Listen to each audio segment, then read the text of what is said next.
Olá, eu sou a professora Liliane, sou professora de Sociologia e nós vamos trabalhar a aula de hoje, o princípio da liberdade política. As nossas temáticas base é poder, Estado e formas de governo. E aí, para a gente iniciar, eu gostaria de falar para você sobre o que significa política, né? Geralmente nós perguntamos o que é política, e aí geralmente qual é a primeira resposta? Ah, política é corrupção, política é roubo. Então, isso é o que nós chamamos de politicagem. Política é uma palavra que ela vem do grego, né? Ela vem de polis, que significa cidade-estado. Então, geralmente, quando nós falamos de política, nós estamos falando do quê? Nós estamos falando da arte de governar, da arte de você exercer esse domínio, né, através do poder dentro de uma instituição que nós chamamos de Estado. Então, nós vamos hoje conceituar o conceito antigo de política e o conceito moderno. No conceito antigo, nós temos uma pessoa assim que é muito especial, que vem lá da filosofia, que é o Aristóteles. E o Aristóteles, na sua obra Política, ele vai ligar a política à questão da continuação da ética. E na obra dele, ele vai colocar que a política ela visava a vida pública. Então, o conceito de política antigo, ele vai falar do quê? Ele vai falar do bem comum.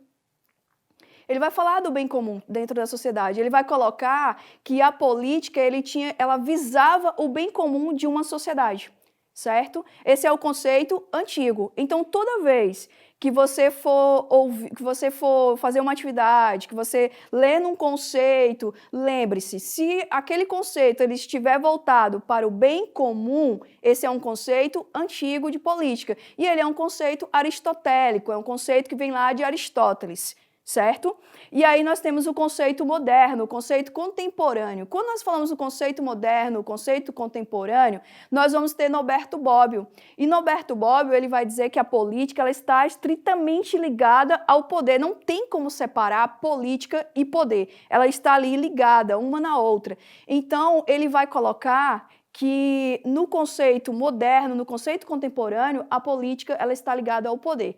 Quem vai, né, ajudar a fomentar esse conceito, quem vai embasar esse conceito, são dois cientistas políticos, que é o Lasswell e o Kaplan, e eles vão dizer que política é o processo de formação, distribuição e exercício do poder. Confira aqui, para você ver aqui nessa imagem, e aí já quero te pedir, você aí que está, né, assistindo essa aula, você precisa anotar. Não fique apenas na explicação, mas faça um mapa conceitual, anota a diferença entre o conceito antigo, o conceito moderno. Por quê? Porque isso vai te ajudar a aprender e a diferenciar esses dois conceitos. Então, quando nós falamos de política, no conceito antigo, ele estava visando o bem comum da sociedade. A política visava o bem comum da sociedade. Já no conceito moderno, no conceito contemporâneo de política, Norberto Bobbio vai dizer que a política está ligada ao poder. Então, no conceito moderno, nós vamos trabalhar esse conceito de poder, certo? Então, nós vamos ver aqui o que nós chamamos de o fenômeno do poder. E o fenômeno do poder, ele é trabalhado pelo Roosevelt. Mas antes, nós vamos compreender o que é o poder. E aí, geralmente, quando nós falamos assim, né? E aí, querido, o que é poder? Geralmente, se diz assim, ah, professora, poder é eu mandar e ele fazer. Então, assim, isso é um senso comum? Tá errado? Não, não tá errado. Por quê? Porque nós sabemos que o poder, ele está nas mínimas relações, né, nas micro-relações, mas ela também está nas relações macro. E aí, geralmente, a gente observa mais essa relação de poder numa relação maior, digamos assim. Mas no nosso dia a dia, na nossa relação familiar, na relação de amizade, numa relação de relacionamento, nós vamos encontrar esse poder. Tá? E aí eu quero te trazer o conceito, né? Eu quero que você dê uma olhadinha aqui nessa imagem, que aqui você vai ver o conceito de poder, você vai ver a etimologia, a origem da palavra, que vem do latim potere, que significa poder, ser capaz de. Então, o poder ele vai falar do quê? Ele vai falar da faculdade, da capacidade, da força, dos recursos para produzir certos efeitos. Então, geralmente nós dizemos assim, o poder da palavra, o poder do remédio, o poder da imprensa, né? A imprensa ela tem um poder. Então, nós vamos ouvir o poder do presidente, o poder do governo. Então, geralmente nós utilizamos essas expressões, certo? São as expressões do nosso dia a dia. Mas quando nós vamos para o conceito, e aí eu quero que você anote aí o conceito do Roosevelt, que ele diz que poder é a posse dos meios que levam à produção de efeitos desejados, certo? Esse é o conceito do Roosevelt sobre poder. Nós vamos ver também um outro conceito, né? Aí eu quero que você preste bastante atenção, que é o conceito do Max Weber, né, o nosso coleguinha. Você já deve ter estudado sobre ele lá no primeiro ano, né, ele faz parte dos clássicos da sociologia, que é o Weber, o Durkheim e o Karl Marx, né? Geralmente você vê muito sobre eles, e o Weber ele vai dizer que poder é a probabilidade de impor a própria vontade dentro de uma relação social, mesmo que seja contra a resistência, né, de qualquer da outra pessoa, certo? Então ele diz o quê? Resumindo, que o poder é a probabilidade ou a capacidade que você tem de impor a sua vontade dentro de uma relação social. Isso é o que ele vai conceituar como poder, tá? E Weber, né, ele vai falar também sobre, ele vai dizer que o poder, para ele permanecer mais tempo, né, ele diz que essa probabilidade de você impor a sua vontade, ele vai chamar de dominação. E ele vai dizer que para esse poder ele permanecer, ele durar mais tempo, ele vai dizer que esse poder ele precisa ser legitimado. E ele divide em 3 tipos, que seria o poder tradicional, né, que é o tradicional, o nome já está falando, né, você vai obedecer, você vai fazer, por quê? Porque a minha mãe fazia assim, o meu avô, às vezes, né, o pai diz assim, faz desse jeito.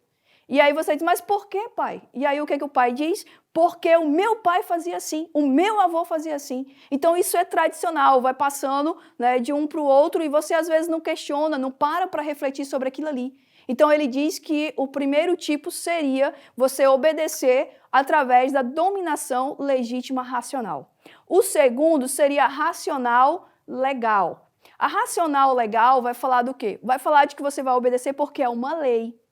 E as leis, elas precisam ser cumpridas, né? E o terceiro é o carismático.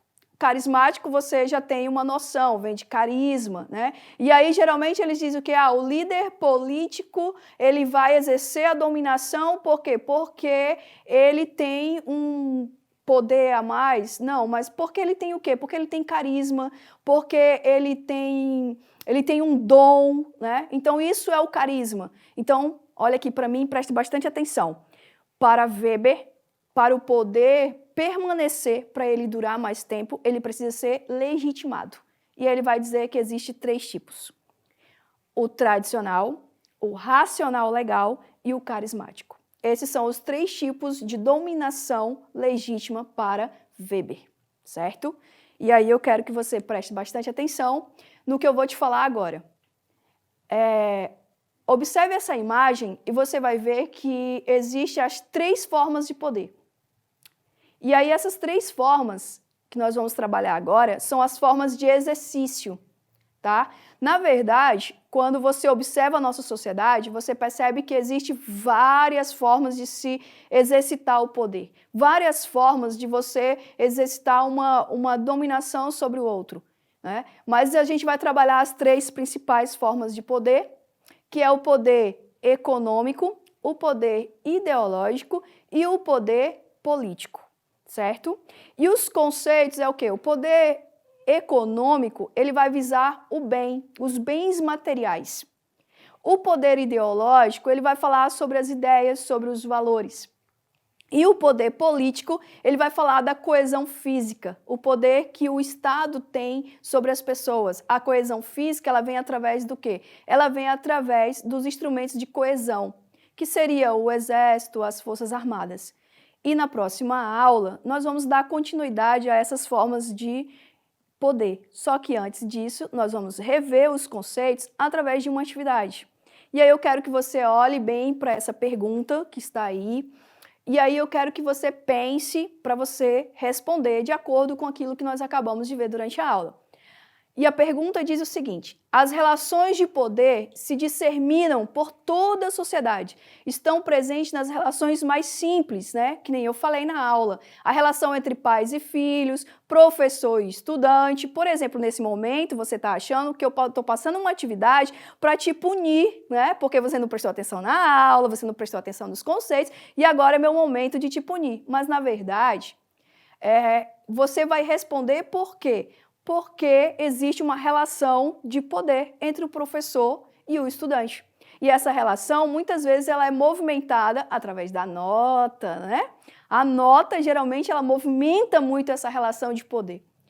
E existe também uma relação de poder entre professor e gestão, né? Ou seja, às vezes o diretor, o coordenador chega ali e aí todo mundo corre, todo mundo fica quietinho. Por quê? Porque sabe que ele tem, vamos supor, o poder para advertência, né? Então, você observa que em todas essas nossas relações existe uma relação de poder. Só que aí a pergunta é o seguinte: dessas relações, nós podemos destacar 3 formas predominantes. Quais são essas 3 formas? Letra A, poder econômico, ideológico e gestão. Será que são essas 3 formas? E aí? Letra B, poder econômico, político e professor. Letra C, poder econômico, poder político e ideológico. São essas 3 formas de exercício do poder? Letra D, poder político, ideológico e coordenação. E letra E, poder político, ideológico e familiar. Então, de acordo com o que a gente acabou de estudar, sobre as 3 formas predominantes, né? Eu falei que existem várias, mas as 3 principais, seria correto que letra? Letra C, né?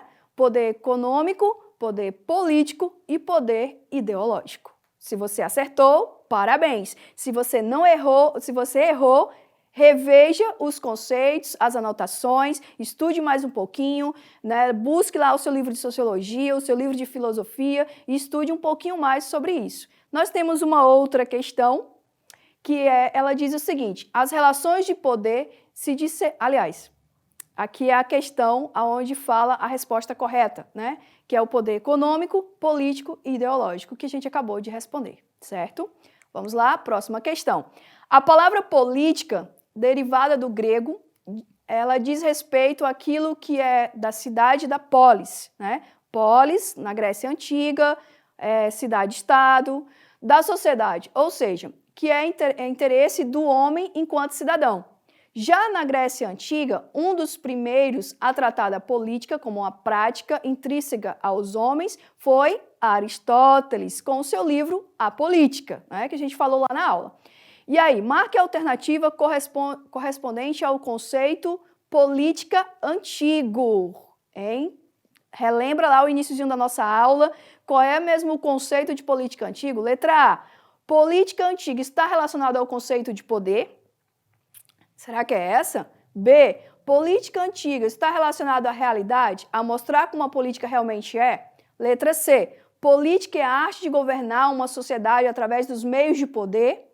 Letra D, política é gerir o destino de um Estado? E letra E, política antiga estava voltada ao bem comum de uma sociedade? Pensa bem. Pensa bem, eu falei 2 palavrinhas chaves para você diferenciar o conceito de política antigo e o conceito de política moderno.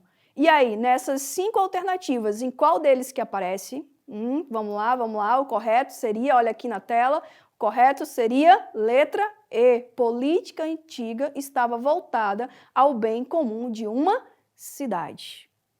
Ok? Essa foi a nossa atividade de hoje. E aí eu quero te agradecer por você estar aqui conosco, né, ouvindo essa aula. E eu já quero te pedir, anota, né, não fica só na explicação, mas pesquisa nos seus livros, tá? Te agradeço. Né? Aqui são dicas de estudo, onde se você tiver acesso à internet, você pode estar acessando e lá você vai encontrar textos para que você venha aprimorar esses conceitos. Obrigada e até mais.